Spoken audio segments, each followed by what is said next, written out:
Welcome to Life Map with Dr. Matt Jensen, a podcast dedicated to empowering teens and young adults. Join us on a journey of self-discovery as we tackle overcoming obstacles and challenges while igniting your true potential in rising to the best version of yourself. Here's your host, Dr. Matt Jensen.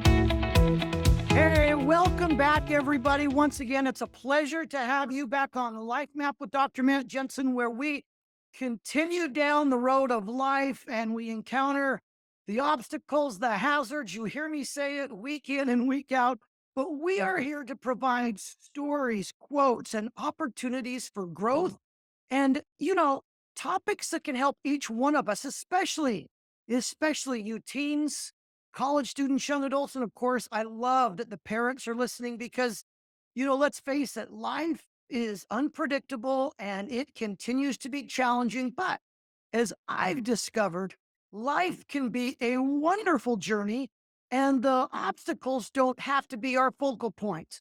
And so I am excited to bring you the stories, the speakers, and the principles and ideas and strategies by which each one of us can not only overcome the challenges and the hazards in life, but that we can enjoy the scenery along the way. I'm really excited today to welcome our guest. We have the great Andrew Bridge. His story is so, we were talking off air a minute ago. His story is really unique and a truly inspiring and truly a warm and heartwarming story. But one thing I love that you're going to find out is that his book that we'll talk about in a minute, it really kind of, and people in the movement that Andrew's involved in foster care, adoption, really pulls back the layers and lets us realize the challenges and the opportunities as well that lie in front of the road of people from this walk of life. And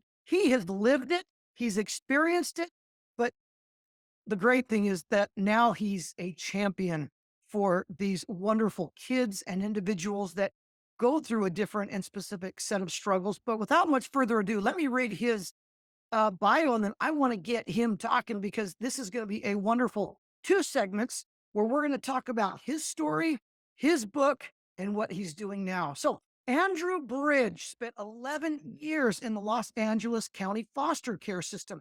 After aging out, I'm interested to know what that means. I assume I do, but he attended Wesleyan University and he graduated, get this, from Harvard Law School. Can you imagine, after 11 years in foster care, he went to Harvard Law and he was awarded the Fulbright Scholarship. He began his legal career representing children against the state of Alabama, where his work resulted in the closure of one of the country's most notorious children's institutions, I hope I said this right, Eufaula Adolescent Center.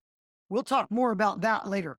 Returning to Los Angeles, he became CEO of the Alliance for Children's Rights, representing children in the foster care system, the very system that he grew up in. Andrew co-founded National Adoption Day and New Village Girls Academy for pregnant and parenting teens. His memoir, Hope's Boy, is and was a New York Times bestseller and Washington Post Best Book of the Year. With Arizona as his home, he now serves on the state's Foster Care Review Board. His second book, and that legal fight against Alabama, The Child Catcher, will be released in September. I can't wait to read that one. Andrew, it is a privilege and honor to have you, your experiences and story on our show. Welcome and thanks for being with us today. Well, it's a real privilege to be here, and I'm very happy to be here. Thank you for inviting me, man. Hey, Andrew, just as inspiring as your story is, I'm excited to get in. I'm going to have to pace myself because there's so much I want to get into. I'm just so excited to get into the work that you're doing as a fellow pediatric and child advocate. I'm just, when we work in this field, we seem to get behind the curtain a little bit, and you especially with your story growing up. And so, I hope that today we can shed a light, not necessarily a sad light, but an inspirational light to our listeners and to our community in general about what the challenges are, what what happens out there, and what the challenges are that these kids, teens are facing, and how we can all kind of help, how we can all help to be part of the solution. But we'll get to that part later. In your book, I think we go back to the 1970s. That's my I grew up in the 1970s. I still remember dancing to the Bee Gees as a little kid, and so I think we come from the same period of time. But take us through your experience through childhood, and as we come to certain points, I may interject with a question or two. But introduce us to what your childhood was like, your introduction to the foster care system, and start to take us through it. Well, man, before I get started, I just want to say how thankful I am because as a little boy, I could have been one of your patients, and I appreciate that very much. So, what you do is really important. Uh, when I was 6 years old, my mom was a single mom. My dad had, they were married. My dad had virtually abandoned us, didn't offer any supports. My mom hadn't gone to high school, so didn't go to college. No one on either side of the family had graduated from high school. Uh, Around my six and a half, my mom began to hear voices and began to get very concerned, very worried about people trying to take. Uh, that grew into what became schizophrenia. So our lives went from a spiral, went from having a good apartment to being thrown out and evicted multiple times, sitting on the corner, watching our things while my mom went and tried to find a place to stay. And then finally we ended up in a motel room in North Hollywood. We go out at night, um, and we would pull food from dumpsters and we'd eat. One day, it was a Saturday. I will never forget this. And for folks out there, I want to say, when you ask a foster child what their first day was like when they entered foster care, they will almost always be able to tell you that with an astounding accuracy, no matter how young they were and how long ago it was. It is something you don't forget. A police car rolled up alongside me, asked me if my name was Andy, and told me to get in the back. I got in the back, we pulled up to that motel, and my mom was half dressed, just in a bra and jeans, was arguing with a social worker. There was a little bit of an altercation, a little bit of more arguing. Police officer got out of the car. I immediately got out of the car. And for anyone who's ever seen, and I don't know how many people have, what it's like to take a child, it is brutal. I ran between that group. So there I was in the middle of those adults, each of them tugging on me. And finally, one of them tugged me away. It was the social worker. She put me in a facility that was miles away called McLaren Hall. McLaren Hall was an abandoned polio hospital that Los Angeles County acquired and decided that that's where it was going to hold foster children who were just taken. It was enormous. As you can imagine, an abandoned polio hospital had mazes and corridors and all sorts of things. Wow. And the intention initially was this was going to be for foster children. Well, that didn't work. So what happened was the county ended up mixing little foster children like me with older adolescents from the juvenile justice system. And that's not a good mix. Right. And very bad things happened there. And I still remember that, and that will always stay with me. I lived in that place for a year. After that, I was woken one morning and told that I was going to leave. And a social worker who I didn't know packed me back up in her car. She drove me to this other place all the way across Los Angeles. Said, "Here you are. This is a temporary home." She bent down to me. I remember this promise. She bent down to me. She looked me in the eyes and she said, "I'll be back. You'll go back to your mom." She never came back. And I spent the next 11 years in foster care. Now, the thing is that if any judge, any lawyer, any social worker had looked at me and asked one question, "Andy, do you have family?" I would have said, "I have a grandma. I have a great aunt. I have a great uncle. I have another uncle, and there are more on my dad's side." And had they asked that, I would have gone home and I wouldn't have spent the next 11 years in foster. Wow. So, That's amazing. so those next 11 years, I was fortunate. I stayed with one family. It was not a good foster family, but I stayed. And for folks who hear about foster kids being moved around, when they do get moved around, it's extremely traumatic. The average foster kid, for example, falls 6 months behind in terms of education with every move they make. Oh, So imagine trying to keep up as you're a kid, right? You're in third grade, and then suddenly, mentally, emotionally, you're back at 2.5, and every single time, over and over again. I was fortunate because I stayed and because I had teachers. School happened to be the one place where I could go and no one knew I was a foster kid. I remember there was in fifth grade, there's this teacher that I had, and I'd show up early beside her classroom door. I'd get there at 7:30 in the morning. Class didn't start, I don't know, 8:39. I'd be sitting there waiting for her as a 12-year-old. And I'd hang down by her side and she'd put up with me and she'd give me little assignments before the other kids arrived. And I was there. I was there because she looked like my mom. wow. And, then back all the way up to, 12th grade, a teacher she just did her job. She taught me how to read books, how to write good sentences. She never did that kid went home to a foster home every night. Wow. And it were those folks that made a difference in my life. And they were teachers who did their jobs and cared about their jobs. And that was how I ended up at Wesley University with a full scholarship. I made that decision on my own. I don't know for folks out there, I'm going to really age myself. You didn't go online to look for colleges. You went out. There's this big fat book that had I don't know if you remember, Matt, Oh big, gosh. big fat book list with every college in the country. And they were sort of graded.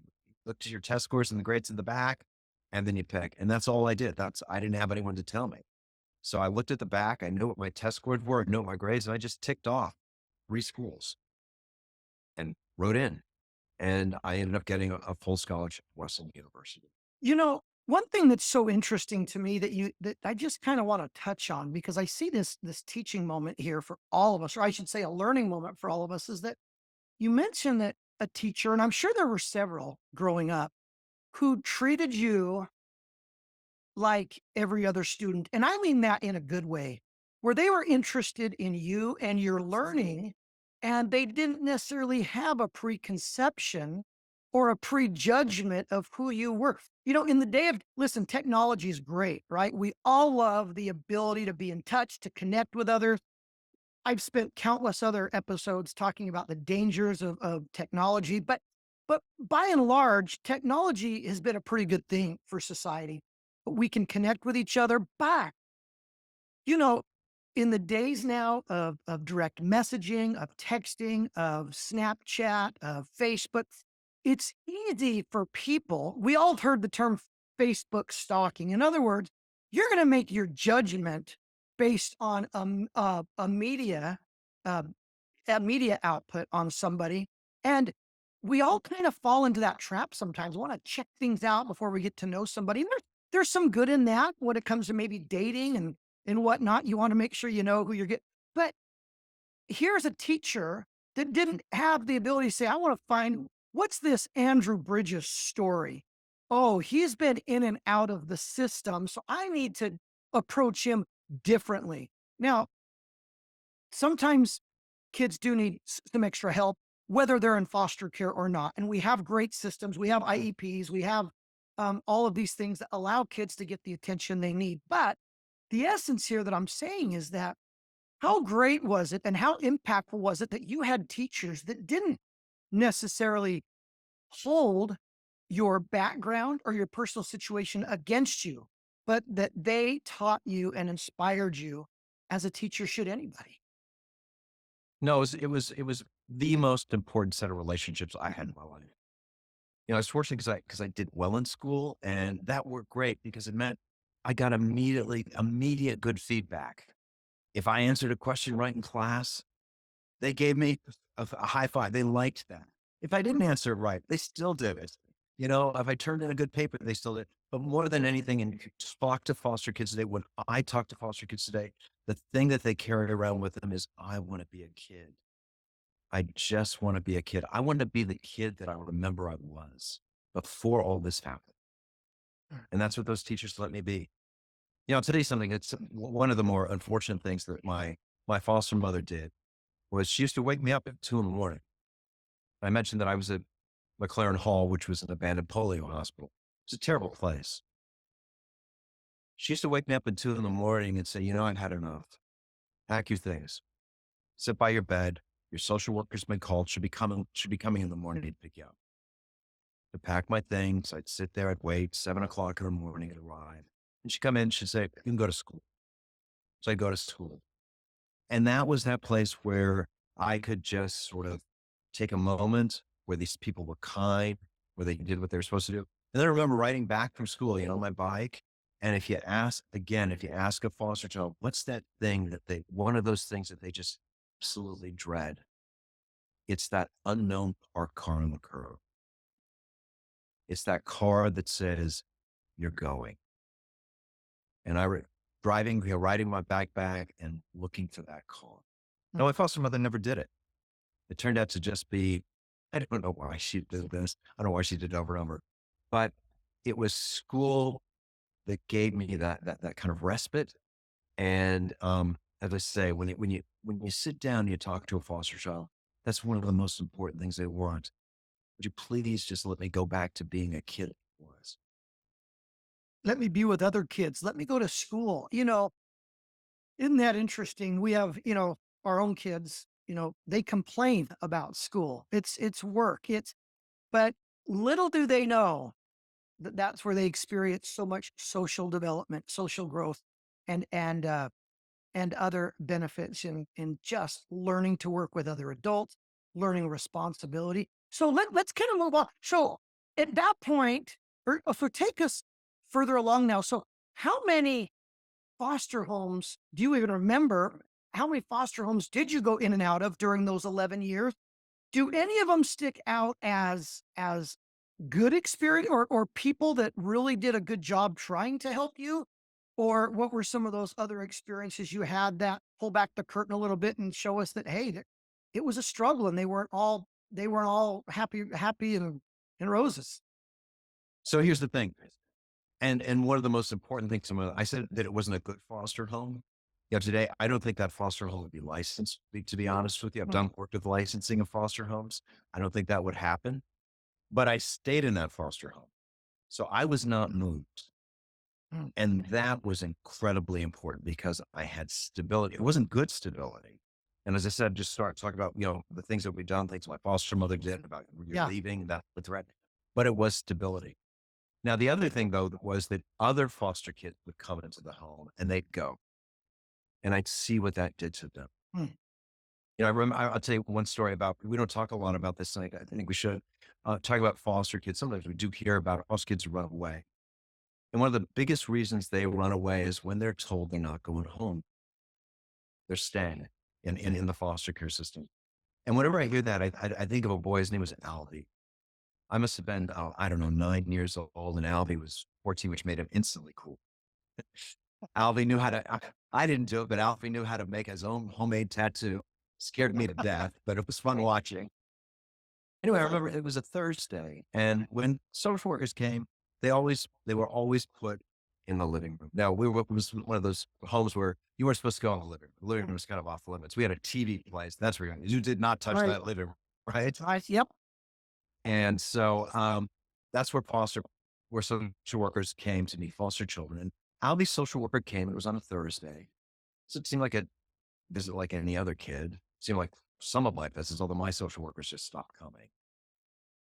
And after that, Albie got very quiet. He wasn't rude. He came to dinner. He did everything, but he just went quiet. On that Monday, Albie ran away, and we never knew where he went. What happened on that Thursday was Albie's social. And so when I think about the way I grew up, I think about myself, and I also think about all those kids that came and went. And there were dozens, dozens and dozens, and social workers coming and going and coming and going and changing on kids while they were in that home. So it's something you carry. Wow. Wow, it's truly, the needs, we all have this hierarchy of needs, right? Love, home stuff, all of these things. As you were, as you were in that home, and as you, like you said, I like the way that you're putting a more positive spin. You're not saying it was terrible. You're saying it just wasn't good. But what were some moments? Do you remember having moments while you were in that home or in this care, teaching moments where you began to realize I can do this, or moments that you had that you realized that you learned a lesson, or there was a coping skill or something that helped you deal with and cope with a situation that was so challenging? And how did those moments come to you, and how did they shape your, the next years coming forward? Yeah, that's a really good question. Um, so some of the coping skills that I learned are helpful today, and some aren't. Some you learn and they work really well when you're 15, and they don't really work that well when you're an adult. Sure. So, you know, I think one of the coping skills that I learned was to be in the moment, to be confronted with something that's actually not good, that's potentially very dangerous, in this case being thrown out. I don't have that threat today, but that kind of moment when it's not comfortable with another person, when you're trying to figure out what to do. And generally this involves something like, a threat like the ones I described, or being thrown around, or that sort of thing. Um, and just being able to remain calm. And that's been enormously effective for me as a lawyer. Um, Not so effective sometimes as an adult. So, Uh, you know, I think the other thing was that I had a great advantage. And that advantage was that I never, ever forgot that my mom loved me. My mom got a terrible disease, schizophrenia. I understood that. That was explained to me actually, not by my foster parents, but by a source. And so I understood that there was no reason to blame her, no reason to blame me. I mean, folks think of, you know, kids from divorced families and how kids often feel that they're the ones to blame.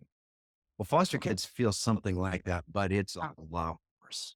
mm, And so that moment when you're in this situation, Andy, but it's not your mom's fault, it's not your fault. And, that means that you can move forward. And that was what was the most important to me, I think. I saw kids who just, and this is not a flaw, that it was just too hard. They came from back, it was just too much, and they couldn't do it. that's a profound thing that you just said to me, because oftentimes when, I don't mean to lump different challenges into one basket here, but when you have kids that, or teenagers, any of us, where we're in that difficult situation where there's been abuse, where there's been neglect, where there's been, something bad that's happened that's led to removal from the home. A lot of time there's a blame that goes with that, isn't there? Well, and whether you're told that or not, it's, I'm going to hate my uncle forever because he did this to me, or my aunt, or my neighbor, or whatever it is. And yes, as horrific is it, is the story is that adults can hurt children. Holding on to that, what do you call it? Grudge, blame, hate is equally as debilitating as any abuse or act itself. But how, well, you already answered it, but you didn't have to. That was one burden that you maybe didn't have to deal with, is whose fault is it? And who can I hate and blame because of this? Yeah, I think that was very, very important to me. Just to go to your point, when I see older foster children, younger foster children who haven't been told that this isn't your fault, who to be told, so the majority of foster children, up more than 70%, they enter foster care not because they've ever been abused. They've never been hurt. They enter foster care because of what's called neglect. And neglect means poverty. It means that a decision has been made that their parents cannot physically provide for them. It doesn't mean that their parents don't love them.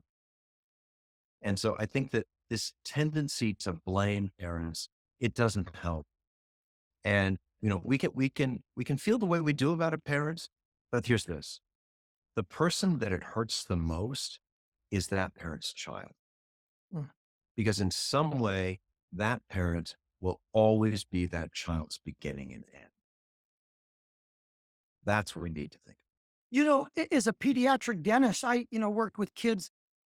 It was Andrew and I were talking off air again that when I'm no longer practicing, but in the 20 years that I was practicing, I always took the foster care state plans so that little kids, teenagers, group home, they would always have a place to come to the dentist. And being a being a young person's advocate and my jovial, happy, joking around type of nature, those kids lit up when they got treated like that. Is, hey, you're just one of my great little patients. But I remember how impressed I was with certain foster parents that would bring these kids in, and they were so encouraging and nurturing. And when it came talk to the parents, the the the foster parents that did this, they would say things like, "Oh, we're excited to see mom again, aren't we? Mom just is getting a little help for something that she needs."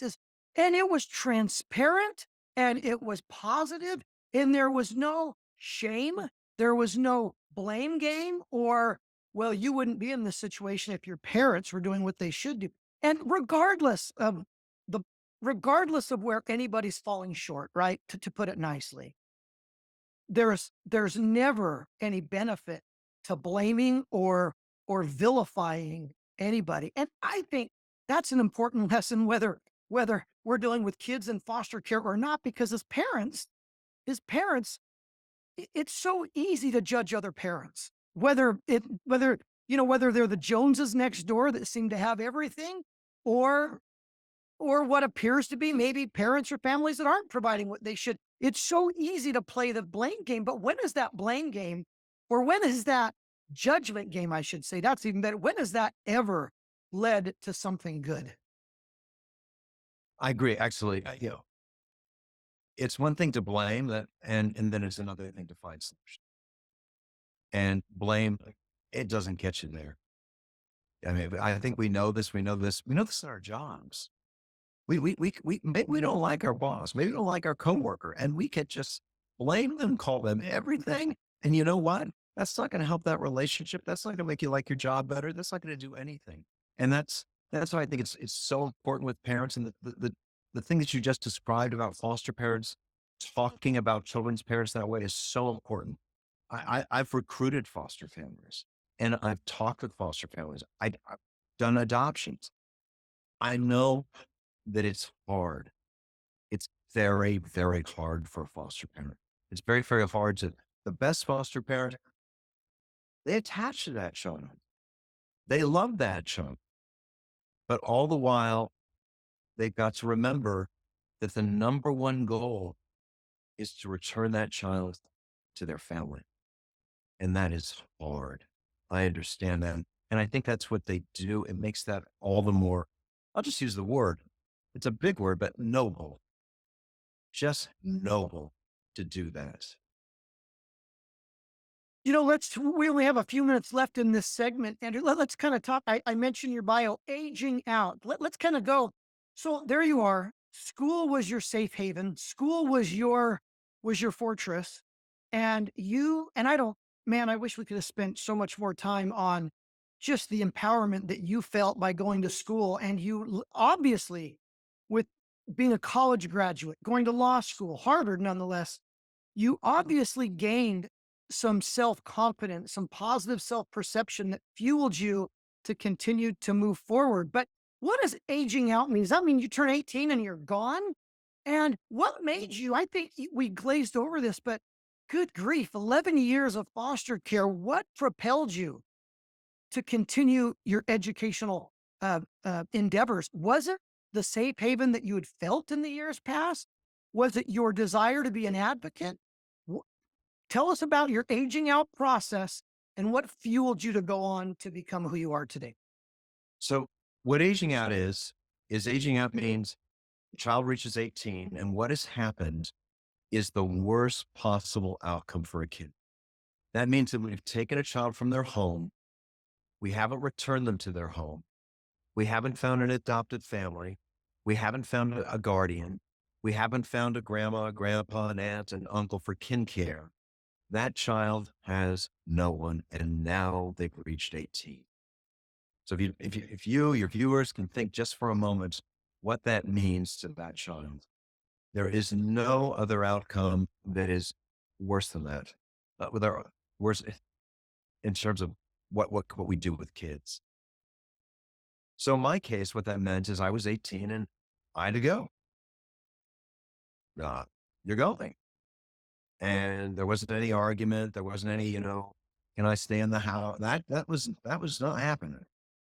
And so, in a lot of ways, I have to say, school was a very practical thing for me. School was a place to go. School was, yes, Wesleyan and University in Connecticut.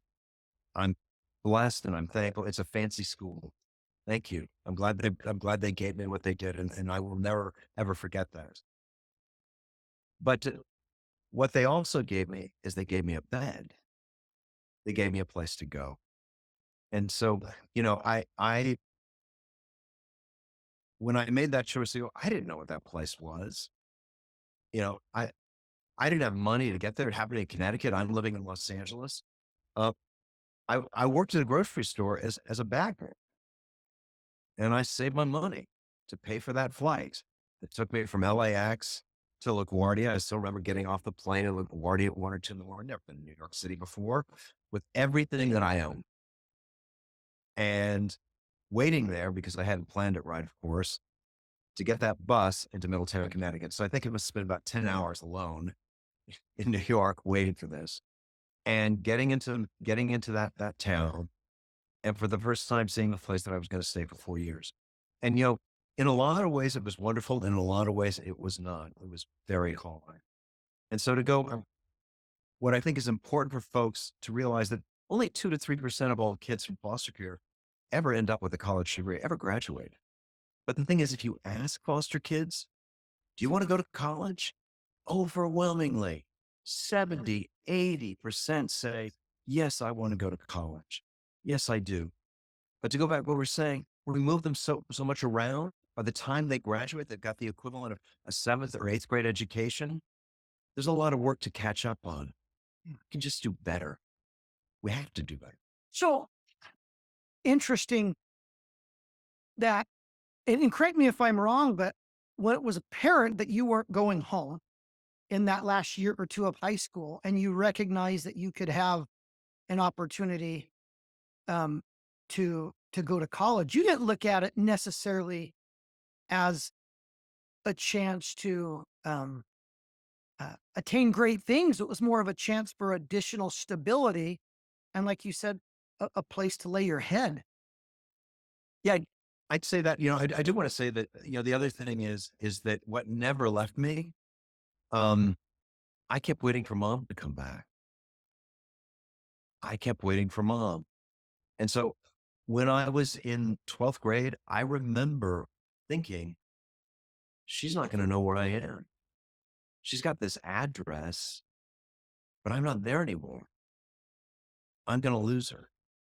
And so, what happened just sort of by accident was, she had been in a psychiatric hospital. She was actually at the Arizona State Hospital here in Phoenix, and she left, and she made her way alone all the way to Los Angeles, hitchhiking.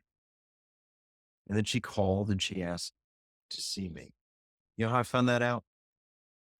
I came in from a bike ride. I loved riding my bike around the hills of Los Angeles. Just loved that. Came in, sweaty kid.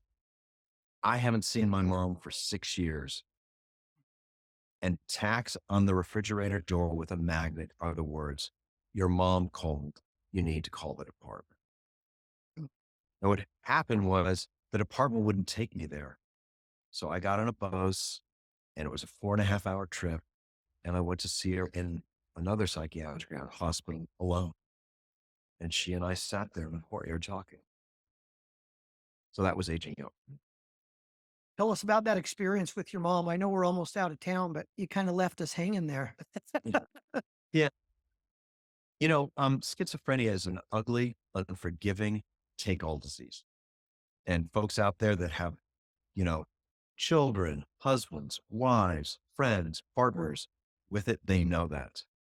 And by the time that I saw my mom again, um, she was quiet. I didn't really know what to say. I felt that she was my mom. You never forget that feeling. Sure.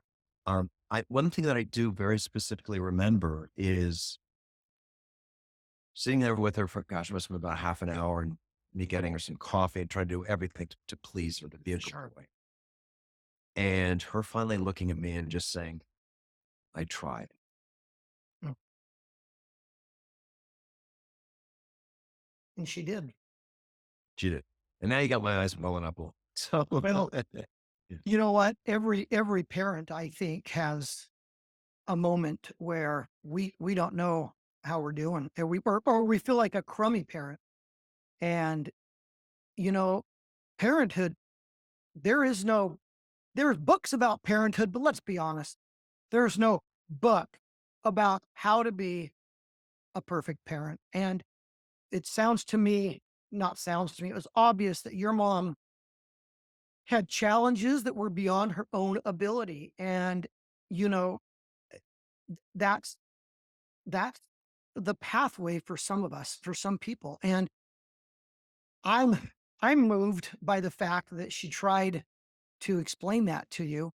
And even though it might have been a little bit lost on a 12 or 13-year-old young man.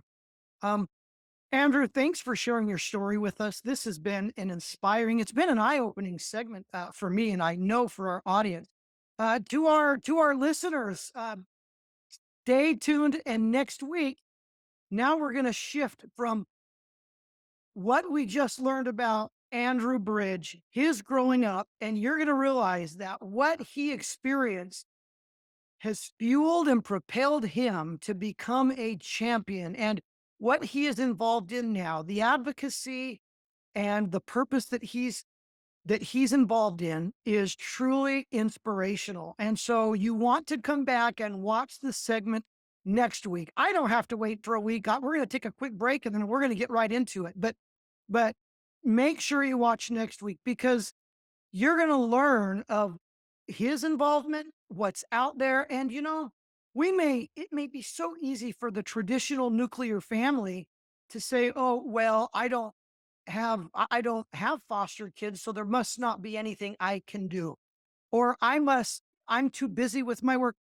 You know, I never had foster kids, but I will tell you, I loved my interaction, and I felt a stewardship for those 30 minutes to 60 minutes when those kids were in my office. I had an opportunity to help them to feel normal, which is a lot of us want to feel amazing, but for so many, they just want, like Andrew said, they just want to feel normal. Andrew, it has been just inspirational and a pleasure to have you. Thanks for joining us. And I look forward to our next segment. It's a real honor. Thank you. Thanks, Andrew. Also, don't forget, everybody, make sure you follow us on social media. If you have a question you want me to pass on to Andrew, hit me up in my direct messaging, drop a comment in Facebook. But I want to hear from you. The more that I know what you're taking away from our episodes, the more content I can bring you that can help you as a teenager, as a young adult, or even as a parent, so that we can all be part of the solution, because it takes all of us. Thanks for joining me, and we'll see you next time.